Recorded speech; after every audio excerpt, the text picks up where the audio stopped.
Hello friends, अस्सलाम वालेकुम and welcome to reality stories.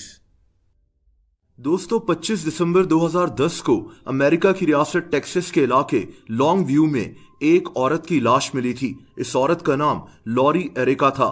इसकी उम्र 42 साल थी। इसकी लाश इसी के घर के बाहर इसी के गाड़ी के अंदर मौजूद थी। इस औरत ने खुद को गोली मारकर खुदकुशी कर ली थी। लेकिन ये सारा वाकया असल में क्या था, ये कहानी इंतहाई हैरानकुन है। लॉरी के शौहर का नाम ब्लेक रफ था। ये आदमी अपनी बीवी की मौत की वजह से सदमे में था। इसकी बीवी ने खुदकुशी क्यों की, ये बात भी इसको समझ में नहीं आ रही थी। अपनी बीवी के मरने के बाद इसने इसकी अलमारी से इसकी चीजें निकालकर देखना शुरू कर दी। इसकी बीवी अपनी चीजों को लॉक करके रखती थी। इसके शौहर को इसकी चीजें देखने की इजाजत नहीं थी। लॉरी के शौहर ब्लेक को इसकी अलमारी से एक बॉक्स मिला। इसको याद आया कि इसकी बीवी ने हमेशा से इसे कहा था कि मेरी अलमारी में एक बॉक्स रखा हुआ है, तुमने इस बॉक्स से दूर रहना है। अपनी बीवी के मरने के बाद ब्लेक देखना चाहता था कि इस बॉक्स में आखिर ऐसा क्या है। दोस्तों, इसने इस बॉक्स को खोला तो अंदर से कुछ कागज और कुछ आईडी कार्ड्स मिले। ये कागज एक बर्थ सर्टिफिकेट था और ये आईडी कार्ड्स मुख्तलिफ लोगों के थे। ये सब चीजें देखकर ब्लेक के होश उड़ गए। इसकी बीवी ने मुख्तलिफ लोगों के आईडी कार्ड्स चुरा कर अपनी अलमारी में रखे हुए थे। इसकी बीवी वो औरत नहीं थी जिसको ये इतने सालों से जानता था।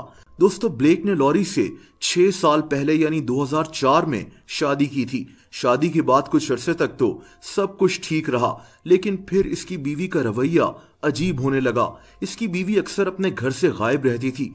ब्लेक इससे सवाल पूछता तो इसकी बीवी के पास उन सवालों का कोई जवाब नहीं होता था। ब्लेक ने अपने शादी के 6 साल बहुत ही कंफ्यूजन और परेशानी में गुजारे थे। इसने पुलिस को यह बॉक्स दिखाया जिसमें एक बर्थ सर्टिफिकेट और आईडी कार्ड्स मौजूद थे। पुलिस ने इस मामले की छानबीन करना शुरू कर दी तो जो कहानी सामने आई वो हैरानकुन थी। दोस्तों, पता ये चला कि लॉरी का असल नाम किम्बरले था। ये औरत 1986 में अपने घर से भाग गई थी और इसकी मिसिंग रिपोर्ट पुलिस के पास मौजूद थी।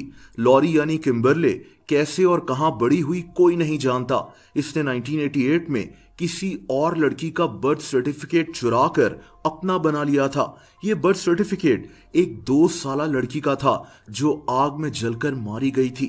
इस लड़की का नाम बेकी था, यानी अब लॉरी ने अपना नाम बेकी रख लिया था। इसके बाद लॉरी ने इसी बर्थ सर्टिफिकेट पर अपना ड्राइविंग लाइसेंस भी बनवाया। 1988 में इसने अपना नाम चेंज कर लॉरी एरिका रख लिया, यानी इसका नाम पहले किम्बरले था, फिर इसका नाम बेकी हुआ और फिर लॉरी, वही नाम जिसके साथ इसने ब्लेक से शादी की थी। ब्लेक को लॉरी से मोहब्बत हो गई थी। इसने ब्लेक को बताया था कि इसके पेरेंट्स की मौत हो गई है, इसका कोई बहन भाई नहीं है और रिश्तेदार भी नहीं है, और यूं इन दोनों ने 2004 में शादी कर ली थी। लेकिन लॉरी असल में वो थी ही नहीं जिससे ब्लेक ने शादी की थी। 2008 में इनकी एक बेटी भी हो गई। लेकिन जैसा कि मैंने आपको बताया कि लॉरी अक्सर घर से गायब रहती थी। इसका रवैया अजीब होता था। ये किसी को अपने घर आने नहीं देती थी, यहां तक कि ब्लेक के वालिदैन को भी नहीं। 2010 में ब्लेक लॉरी से इतना तंग आ चुका था कि इसने इससे अलहदा होने का फैसला कर लिया। लेकिन इसी साल लॉरी ने खुद को गोली मारकर खुदकुशी कर ली और फिर जाकर ब्लेक को पता चला कि जिस औरत के साथ ये 6 साल से रह रहा था, इसकी बीवी, इसकी बेटी की मां, वो औरत दरअसल कौन थी ये जानता ही नहीं था। इसकी बीवी का नाम भी जाली था। पुलिस ने यह भी पता लगा लिया था कि लॉरी लोगों के आईडी कार्ड्स चुराती थी। ये इनके साथ क्या करती थी कोई नहीं जानता था। ये औरत घर से कहां गायब होती थी, क्या ये किसी और जुर्म में इन्वॉल्व थी और इसने खुदकुशी क्यों की थी। लॉरी के शौहर और पुलिस को कुछ समझ में नहीं आ रहा था। ब्लेक आज भी हैरान और परेशान रहता है। इसकी शादीशुदा जिंदगी एक झूठ थी। ये एक ऐसी औरत के साथ रह रहा था जिससे ये जानता तक नहीं था।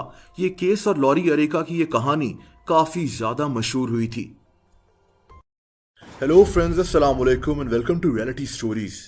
दोस्तों, मैंने आपको पहले भी अपनी कई वीडियोस में ऐसे लोगों के मुतालिक बताया है जो अपना सब कुछ छोड़ छाड़ कर लोगों से दूर अकेले जाकर रह रहे हैं, पहाड़ों पर, जजीरों पर और जंगलात में। आज की ये कहानी एक ऐसे ही लड़के की है। इस लड़के का नाम जेसन है।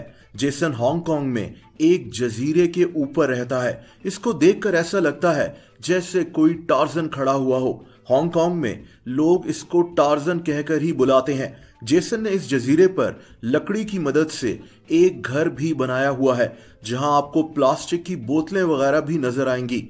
जेसन अपनी जिंदगी यहां अकेले गुजारता है। यह दिन भर इसी जजीरे पर किसी टार्जन की तरह फिरता रहता है, लेकिन जेसन हमेशा से यहां नहीं रहता था। दोस्तों, जेसन ने एक इंतहाई गरीब घर में आंख खोली थी।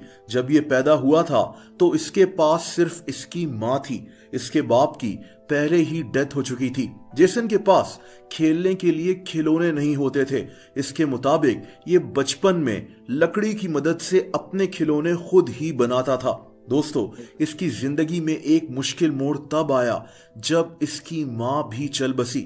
जेसन अब अकेला रह गया था। ये बहुत छोटा था, इसीलिए इसके पास अपने घर का किराया देने के भी पैसे नहीं थे। जेसन सड़क पर आ चुका था। ये अक्सर एक रेलवे स्टेशन पर सो जाया करता था। ये उस वक्त हांगकांग में नहीं रहता था। दोस्तों, इसकी किस्मत अच्छी थी जो इसको एक फैमिली ने अडॉप्ट कर लिया। यही फैमिली इसको हांगकांग लेकर आई थी। जेसन की जिंदगी अच्छी चलना शुरू हो गई। कई साल गुजर चुके थे। ये एक जगह नौकरी भी करता था, लेकिन जेसन खुश नहीं था। इसको शहरी जिंदगी और शोर बिल्कुल भी पसंद नहीं था। ये लोगों से दूर किसी ऐसी जगह पर रहना चाहता था जहां ये अकेला हो और आसपास सिर्फ नेचर हो। और बस इसने एक दिन फैसला लिया कि ये सब कुछ छोड़ छाड़ कर एक जजीरे पर जाकर अकेला रहेगा। दोस्तों, इसी जजीरे पर इसने अपने लिए एक घर भी बनाया। इस घर को बनाने के लिए सारा सामान इसने इसी जजीरे से लिया। इसमें प्लास्टिक की बोतलें और दूसरी चीजें भी शामिल थीं, जो समंदर के साथ बहकर इस जजीरे पर पहुंचती थीं। इस घर को बनाने में इसके एक दोस्त ने भी इसकी काफी मदद की थी। जेसन यहाँ सब्जियां भी उगाने लगा ताकि इसको खाने का कभी भी कोई मसला ना हो। दोस्तों, लेकिन जेसन की कहानी यहां भी नहीं रुकी। मशहूर एंटरटेनमेंट कंपनी डिज्नी को जब जेसन की कहानी का पता लगा तो इन्होंने इसको अपने स्टेज शोज में टार्जन बनने की ऑफर दी, जो जेसन ने कबूल भी कर ली। आज ये डिज्नी के साथ काम करता है और काफी पैसे भी कमाता है, लेकिन काम करके ये वापस अपने जजीरे पर आ जाता है और अकेली जिंदगी गुजारता है। इसके मुताबिक ये अपनी जिंदगी में बहुत खुश है। दोस्तों, आप लोग मुझसे इंस्टाग्राम पर भी कनेक्ट कर सकते हैं। उसका लिंक नीचे डिस्क्रिप्शन में मौजूद है। वीडियो पसंद आई हो तो वीडियो को लाइक जरूर कर दें। ऐसी इंटरेस्टिंग वीडियोस देखने के लिए इस चैनल को सब्सक्राइब कर लें और बेल आइकन पर भी हिट कर दें, ताकि इस चैनल की वीडियोस के नोटिफिकेशंस आपको मिलते रहें। अपना बहुत ज्यादा ख्याल रखें। अल्लाह हाफिज।